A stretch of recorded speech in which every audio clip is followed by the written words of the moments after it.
पण 1 वर्षात नदी जोड ही संकल्पना राज्याला कळाली ती सतीश अण्णाच्या माध्यमातून. जे काम 5 लाखात होतं त्याचं इस्टिमेट 50 लाख होतं.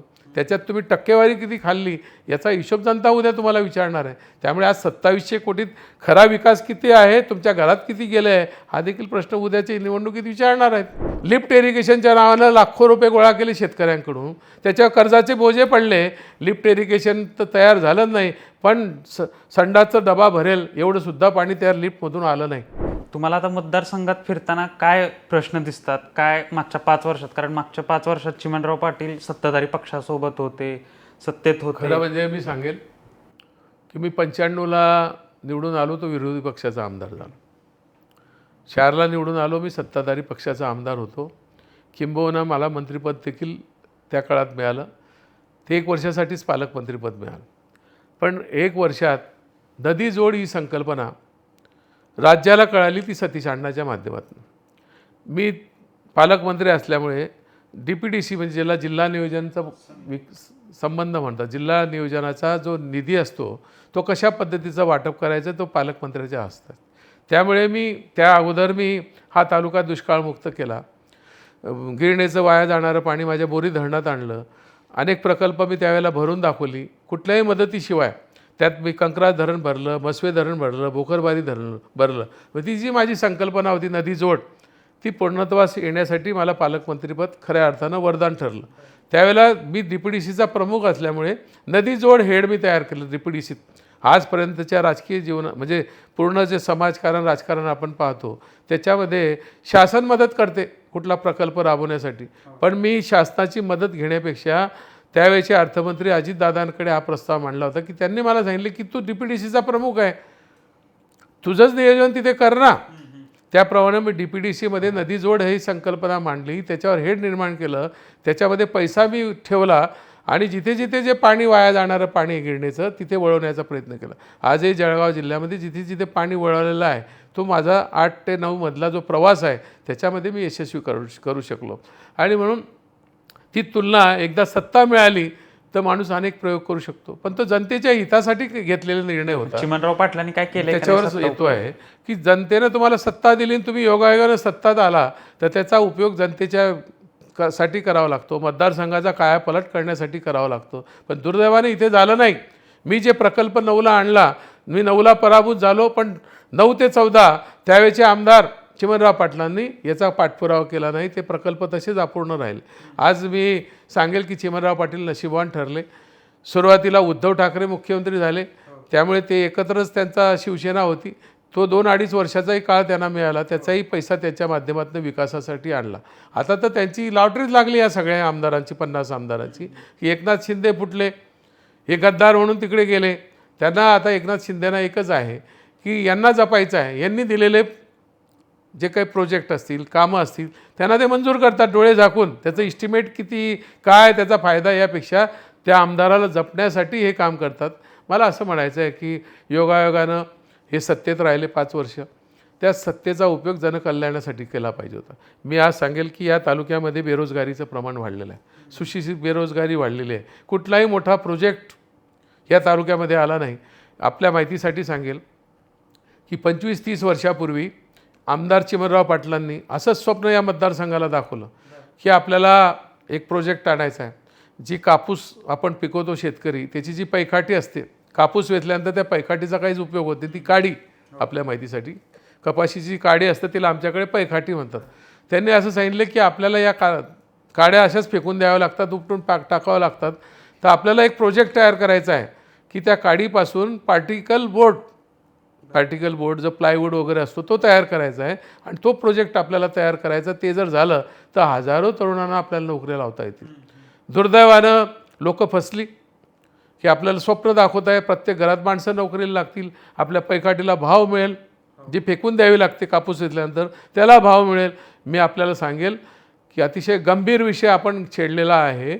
आणि त्या काळामध्ये हजार रुपयाचे शेअर लाखो शेतकऱ्यांकडून गोळा केले गेले, करोडो रुपये जमा केले गेले. नीलकमल पार्टिकल बोर्डाच्या नावानं स्थापना झाली, पण आज 25-30 वर्ष झाले त्या पार्टिकल बोर्डाचा तपास नाही, पैशाचा हिशोब नाही, वार्षिक सभा घेतल्या जात नाही. आणि आज तो पार्टिकल बोर्ड उभा राहिलेला नाही, तो पैसा तसाच पडून आहे. आपण जर 5 लाख रुपये बँकेत टाकले FD करून 5 वर्षात 10 लाख होतात. यांनी करोडो रुपये पार्टिकल बोर्डाच्या नावानं शेतकऱ्यांकडून गोळा केले, पण पार्टिकल बोर्ड गोळा झाले नाही. आजही त्या शेतकऱ्याच्या नावावर सोसायटीच्या माध्यमातून बोजा टाकला गेला, बँकेचा बोजा त्याच्यावर पडलेला आहे. तो शेतकऱ्याला न्याय मिळत नाही, त्याच्यावर वाचा फोडत नाही. आपण जो प्रश्न विचारला की यांची खरंच सत्ता सिद्धेच्या माध्यमातून मिळाली होती, किमान ते आज सांगता की मी 2700 कोटीची कामं आणली. ठीक आहे, किती आणली आता इतिहास सांगेल. 2700 कोटीच्या कामात यांनी किमान 200-300 कोटी जरी शिंदेकडून या पार्टिकल बोर्डासाठी आणून दाखवले असती, हा प्रोजेक्ट उभा झाला असता, तर मला वाटतं हजारो शेतकऱ्यांना च्या मुलांना न्याय मिळाला असता. बेरोजगारी काही अंशी कमी झाली असती. मला असं वाटलं असतं, विरोधक म्हणून सुद्धा मी त्याचं स्वागत केलं असतं की दिव्य स्वप्न तुम्ही 25-30 वर्षापूर्वी दाखवलं, किमान तुम्ही सत्तेत आल्यानंतर ते परिपूर्ण करू शकला असता. हजारो शेतकऱ्याला न्याय मिळाला असता, मुलांना न्याय मिळाला, पण त्याच्यावर काही बोलायला तयार नाही. शिंदेकडे त्यांनी 2-2.5 वर्षात कधी मागणी केली नाही, त्या प्रोजेक्टवर बोलत नाही. आज 2700 कोटी सांगतात, पण आज जर आपण पाहिलं प्रत्येक मतदारसंघातल्या प्रत्येक गावात एकही रस्ता ठिकाणावर नाही, कोणतं काम झालेलं दिसत नाही. रस्ता आहे त्यापेक्षा वाईट अवस्थेत आहे, 5 वर्षापूर्वी होता त्याच्यापेक्षा वाईट आहे. आणि म्हणून किती पैशाचा निधी आला, तो कसा आला, यापेक्षा टक्केवारी तुम्ही किती मिळवली, हा प्रश्न ते लोकांना म्हणतात की 1947 पासून 2019 पर्यंतचा आलेला निधी एका बाजूला आणि या 5 वर्षात आलेला निधी एका बाजूला आहे. पूर्वी देखील असंच म्हटलं जायचं. नरेंद्र मोदी साहेब सुद्धा असंच म्हणायचे की 14च्या अगोदर या देशामध्ये काहीच नव्हतं. मला वाटतं जे काही उभं राहिलं आहे देश, ते 14ची वाट पाहत राहिलं आहे का? काय प्रोजेक्ट ज्या देशामध्ये उभेच राहिले नाही का? आता हे सांगतात मग या मतदारसंघामध्ये कैलासवासी भास्कर आप्पांनी दुष्काळाची परिभाषा बदलली, सुजलाम सुफलाम केला, जिथे नाही तिथे पाणी पोचवलं. मग ही संकल्पना फक्त त्या निधीवर अवलंबून असते का? तुम्ही एखादी प्रोजेक्ट उभा केला असता. आज आमच्या अंजनी धरण उभं राहून 10 वर्षे झाली, पण त्याचे कॅनल्स तयार झालेले नाही. पद्मालयाच्या धरणात ते यांच्या 5 वर्षात पूर्ण झालेलं नाही. कोणता विकास नाही, MIDC स्थापन झालेलं नाही. आहे ते प्रश्न तसेच आहे. नगरोत्थानच्या नावानं यांनी करोडो रुपये आणले, लाखो रुपये आणले, पण आज नगरोत्थानच्या नावानं एखादी स्मारक उभं करणं आणि त्याच्यानं शहर बदलणं असं सांगणं देखील करेल. जे काम 5 लाखात होतं त्याचं इस्टिमेट 50 लाख होतं. त्याच्यात तुम्ही टक्केवारी किती खाल्ली याचा हिशोब जनता उद्या तुम्हाला विचारणार आहे. त्यामुळे आज 2700 कोटीत खरा विकास किती आहे, तुमच्या घरात किती गेलं आहे, हा देखील प्रश्न उद्याच्या निवडणुकीत विचारणार आहेत. आज जर ST स्टँडवर आपण गेलात, आम्ही स्वतः खडी आणून टाकायचो, रस्ता चांगला करायचो. आज 7 कोटी रुपये ST स्टँडला मंजूर झाली डांबरीकरणला, पण आजही तिथे चालायला रस्ता नाही. मग हा विकास गेला कुठे? नुसतं दाखवण्याची आकडेवारी, लोकांची भोळावण करणं. आणि म्हणून हे साऱ्या प्रश्नाचं उत्तर यांना द्यावं लागेल. मी आपल्याला एक छोटंसं उदाहरण सांगेन की त्यांच्या स्वतःच्या देवगाव गावाला असंच फसवलं.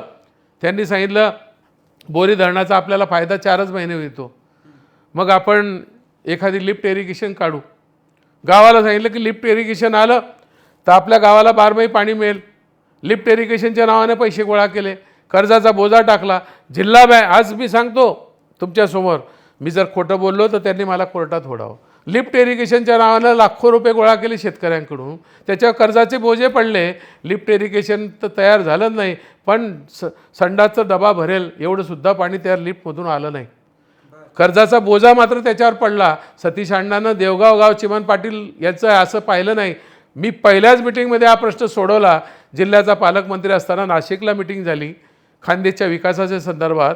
त्यावेळेला मी हा प्रश्न अशोक चव्हाण त्यावेळेचे मुख्यमंत्री असताना त्यांना मांडला की साहेब, तुम्ही खानदेशला, तुम्ही कोकणाला पॅकेज देतात, मराठवाड्याला देतात, आम्हाला खानदेशला पॅकेज द्या. खानदेशचं पॅकेज मंजूर करीत असताना त्यांना सांगितलं की आमच्या काही चुकीच्या लोकांवर कर्जाचा बोजा टाकलेला आहे. लिफ्ट इरिगेशनच्या नावानं लाखो रुपयाचा बोजा त्यांच्यावर पडला आहे. त्यांना पाणी मिळत नाही, मात्र बोजा आहे. तर तुम्ही ते लिफ्ट इरिगेशनचं कर्ज माफ करावं. त्यावेळेला ऐतिहासिक निर्णय नाशिकच्या त्या आमच्या कॅबिनेटला झाला. लिफ्ट इरिगेशनचं कर्ज माफ त्यावेळेला झालं. आज जे बोजे होते देवगावच्या शेतकऱ्यांवर, ते बोजे सतीश अण्णांनी त्यांच्याच गावातल्या शेतकऱ्यांना सतीश अण्णांनी न्याय दिला. याला विकास म्हणतात.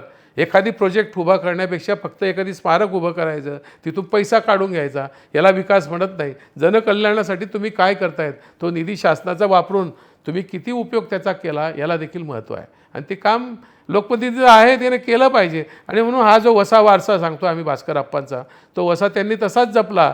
लोकां त्यांच्या नावानं आम्हालाही मतं द्यायला लागली, आम्ही जे केलं तर आमच्या पुढच्या पिढीला देखील उपयुक्त होणार आहे. त्यामुळे हे कामं सातत्याने लोकांच्या लक्षात राहतात.